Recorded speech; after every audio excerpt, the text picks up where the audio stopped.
என் புருஷனை இந்த இக்கட்ல இருந்து காப்பாத்துறதுக்கு எனக்கு வர வழி தெரியல. புவனேஸ்வரி சொன்னபடி பதவியை ராஜினாமா பண்ணிதான் ஆகணும். சுதா, வணக்கம்மா. சாரிம்மா, நீங்க வந்ததை நான் கவனிக்கல. சொல்லுங்கம்மா, என்ன பண்ணணும்? நான் தலைவி பதவியை ராஜினாமா பண்ணலான்னு முடிவு பண்ணியிருக்கேன். கலெக்டர் கிட்ட கொடுக்கறதுக்காக ராஜினாமா கடிதத்தை தயார் பண்ணி எடுத்துட்டு வா. அம்மா, என்னாச்சுமா? எதுக்காக நீங்க ராஜினாமா பண்ற முடிவு எடுத்திருக்கீங்க? அத பத்திலாம் கேட்காத. அதோட இந்த விஷயம் இங்க யாருக்குமே தெரியக்கூடாது, யார்கிட்டயும் சொல்லவும் கூடாது.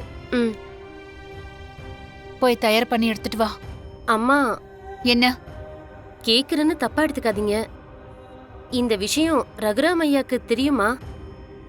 தெரியாது. அப்படின்னா ஐயா கிட்ட பேசிட்டு இந்த முடிவு எடுக்கலாமேம்மா? இல்ல, இது நானே எடுத்திருக்கிற முடிவு. நீ போய் தயார் பண்ணி எடுத்துட்டு வா.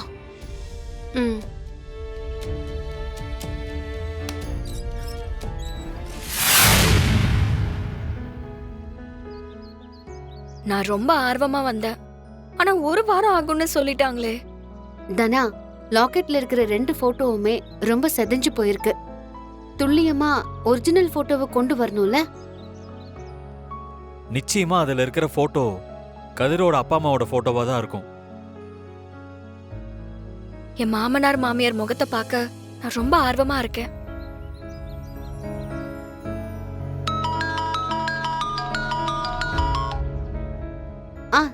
சொல்லுங்க மேடம். ஜானகி அம்மா அவங்க பதவியை ராஜினாமா பண்ண போறாங்களாம். கலெக்டரை பார்த்து ராஜினாமா கடிதத்தை கொடுக்கறதுக்கு கலெக்டர் ஆபீஸ் போயிருக்காங்க. இதை யார்கிட்டயும் சொல்ல வேண்டாம்னு சொன்னாங்க.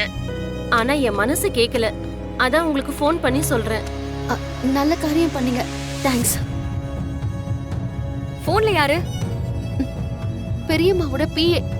பெரியம்மா தலைவி பதவியை ராஜினாமா பண்றதுக்காக கலெக்டர் பார்க்க போயிருக்காங்களாம். ஏய் மாயா, என்ன சொல்ற? ஆமா சீனு, நாம இதை உடனே தடுத்தாகணும்.